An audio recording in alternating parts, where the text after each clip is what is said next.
Electricity consumer net metering based solar PV system अपने premises पर लगाता है वो प्रज्यूमर बन जाता है। यानी वो अपने सोलर पीवी सिस्टम से बिजली प्रोड्यूस करके ना सिर्फ खुद इस्तेमाल करता है बल्कि जो एक्सेस बिजली होती है वो ग्रिड को एक्सपोर्ट भी करता है। नेट मीटरिंग से पहले आपको इन चीज़ों को देखना होगा। आपका मीटर 3 फेज़ है या नहीं, आपका सेंक्शन लोड कितना है, क्योंकि नेट मीटरिंग रेगुलेशंस के मुताबिक आप अपने लोड का 1.5 टाइम्स सोलर सिस्टम लगा सकते हैं। मिसाल के तौर पर अगर आपका सेक्शन लोड 10 किलोवाट का है तो आप 15 किलोवाट का सोलर पीवी सिस्टम इंस्टॉल कर सकते हैं। क्या आपकी छत पर 15 किलोवाट का सिस्टम आ सकता है या नहीं, या जो आपने प्लान किया है सिस्टम वो आ सकता है या नहीं, वहाँ छत पर अगर इनफ स्पेस होगी तो आप वो सिस्टम लगा सकेंगे। और फिर आपने ये भी देखना है कि आपकी रिक्वायरमेंट कितनी है। इस रिक्वायरमेंट को देखने के लिए आप अपने बिल को देखेंगे, उसमें आपका जो लास्ट 12 मंथ्स का यूजेज होगा आप उसको 12 से डिवाइड करके मंथली यूजेज निकाल सकते हैं। जब आप ये देख लेते हैं कि आपकी रिक्वायरमेंट कितनी है, उसके बाद आप ये सोच रहे होते हैं कि आपने ये सिस्टम कहाँ से ख़रीदना है। एडीबी की वेबसाइट पर आपको सर्टिफाइड वेंडर्स मिल सकते हैं और वहाँ से देखने के बाद आप अपने करीबी वेंडर से रब्ता कर सकते हैं। मैं रेकमेंड करूँगा कि जब आप एडीबी सर्टिफाइड वेंडर से कोटेशन लेने लगें तो टर्न की सॉल्यूशन की कोटेशन लें और उसमें नेट मीटरिंग एप्लीकेशन प्रोसेस भी शामिल होना चाहिए और ये उस सर्टिफाइड वेंडर की रिस्पॉन्सिबिलिटी होनी चाहिए। उसके बाद जब आप ये कॉन्ट्रैक्ट कर लेंगे तो आपको 2 से 3 महीने लग जाते हैं आपको अपना नेट मीटर इंस्टॉल करने में और उसको एक्टिव करने में। जब आप कंज्यूमर बन जाते हैं, मीनिंग कि आपका सिस्टम लग जाता है और एक्टिवेट हो जाता है, तो आपने अपने सिस्टम की परफॉर्मेंस को कैसे चेक करना है मैं आपको बताता हूँ। जो इन्वर्टर होता है इसका ऐप आप अपने मोबाइल पर इंस्टॉल करते हैं। आपका वेंडर आपकी मदद करता है इस ऐप को आपके मोबाइल पर इंस्टॉल करने के लिए। वो ऐप आपको आपकी रोज़ाना की प्रोडक्शन, आपका लोड, आपकी एक्सपोर्ट, आपकी इंपोर्ट, इन तमाम चीज़ों को बताता है क्लियरली। वहाँ से आपको ये पता चल जाता है कि आपका सिस्टम कैसे परफॉर्म कर रहा है और आपको कितनी बचत हो रही है। मंथली बिलों से भी आपको ये पता चल जाता है कि सिस्टम लगवाने से पहले और बाद में कितना फ़र्क पड़ा है। अब मैं आपको इन्वर्टर के ऐप से अपने सिस्टम की परफॉर्मेंस देखने का तरीका बताता हूँ। मैंने अपने घर पे 9.6 किलोवाट का एक सिस्टम लगाया है और मैंने वो उसका जो ग्राफ है वो पीछे स्क्रीन पे लगाया है। आपको मैं स्टेप बाय स्टेप बताता हूँ कि उसको कैसे आपने देखना है।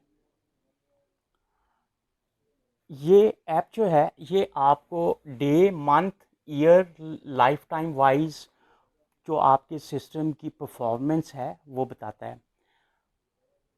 अब मैं आपको एक दिन की जो परफॉर्मेंस है वो मैं आपको बताने लगा हूँ। एक पर्टिकुलर डे में हमने टोटल 52 यूनिट्स प्रोड्यूस किए सोलर सिस्टम से।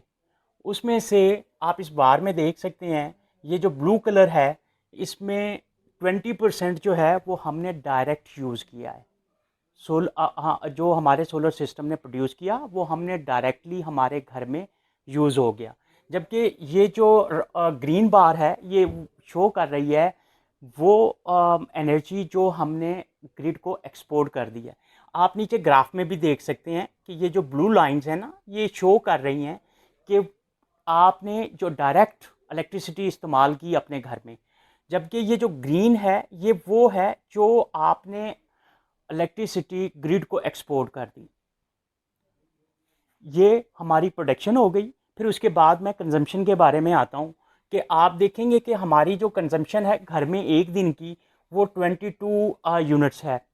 उस 22 यूनिट्स में से जो 11 यूनिट्स हैं वो हमने डायरेक्ट यूज़ किए, जैसे कि पहले मैंने आपको बताया।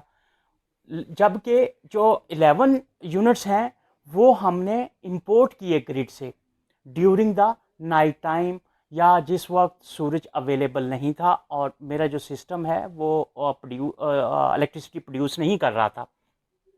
आप यहाँ पर भी ग्राफ में देख सकते हैं कि ये जो रेड लाइंस हैं ये वो टाइम है जो 6 बजे से लेकर रात को 12 बजे, और फिर ये उससे पहले रात को 12 बजे से लेकर सुबह तकरीबन 6 बजे तक का जो सिस्टम टाइम है ये वो शो कर रहा है। इस दौरान ना तो आपकी सोलर सिस्टम से प्रोडक्शन हो रही है और ना ही आप डायरेक्ट यूज़ कर रहे हैं।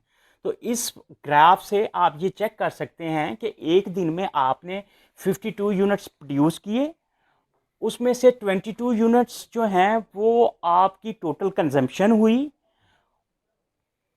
और जो 11 यूनिट्स हैं वो आपने डायरेक्ट सोलर से कंज्यूम किए, जबकि 11 यूनिट्स जो हैं वो आपने ग्रिड से इंपोर्ट किए।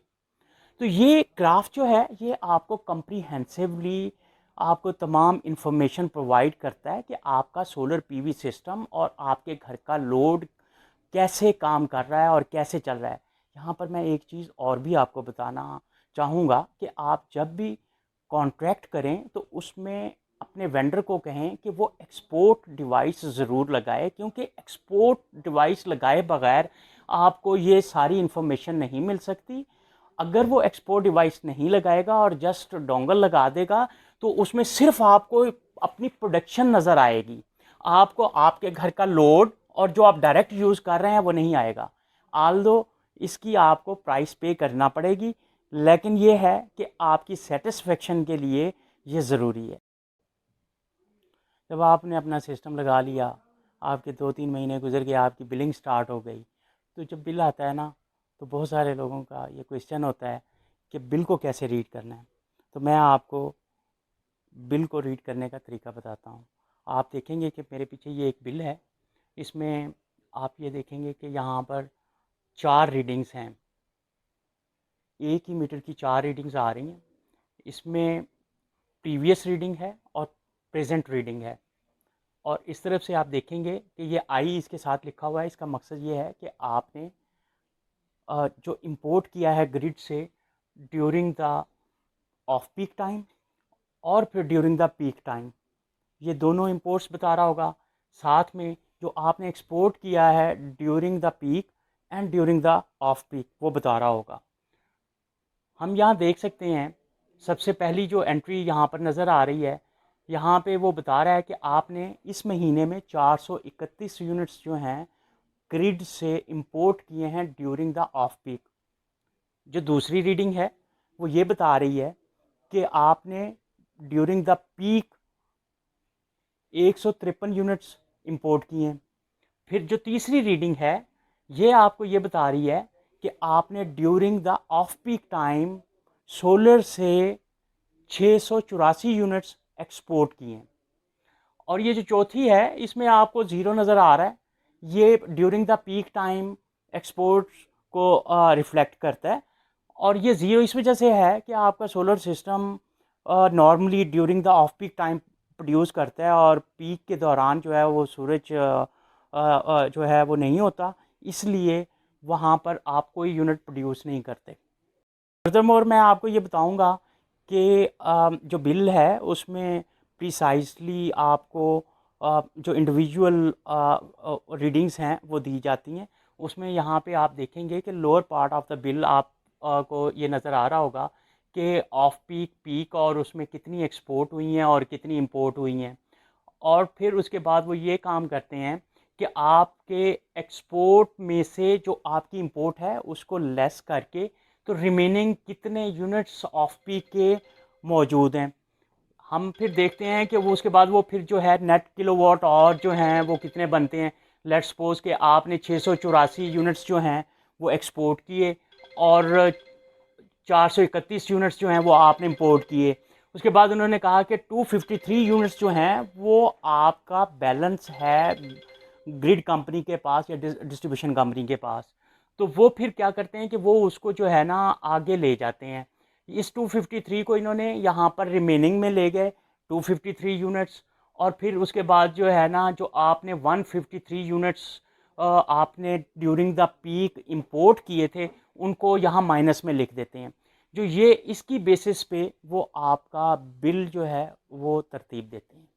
आप ये सब कुछ कर चुके होते हैं, उसके बाद आप ये देखना चाहते हैं कि आपने टोटल कितनी प्रोडक्शन की, कितनी कंजम्पशन की, और इसके यील्ड एनालिसिस करना चाहते हैं।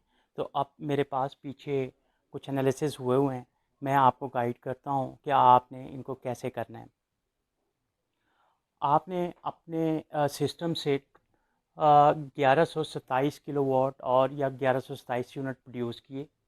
उसमें से 490 यूनिट्स जो हैं वो आपने डायरेक्टली यूज़ कर लिए, जबकि उसमें से 636 यूनिट्स जो हैं वो आपने ग्रिड को एक्सपोर्ट कर दिए। एट द सेम टाइम आपने ग्रिड से यूनिट्स इंपोर्ट भी किए होंगे, वो आप यहाँ देख सकते हैं कि 974 units during the off peak time आपने इंपोर्ट किए हैं, और ड्यूरिंग द पीक टाइम आपने 289 यूनिट्स जो हैं वो इंपोर्ट किए हैं। जब हम इस सब को देखते हैं और उसके बाद हम इनकी कैलकुलेशंस करते हैं तो पता चलता है कि आपके घर की जो टोटल कंजम्पशन है वो 1754 यूनिट्स हैं। अब हम फर्दर आगे जाते हैं कि जो आपने इंपोर्ट किए और एक्सपोर्ट किए उनको अगर आपस में नेटेड ऑफ कर दें तो वो आप यहाँ पर देखेंगे कि वो यूनिट्स बनते हैं 627।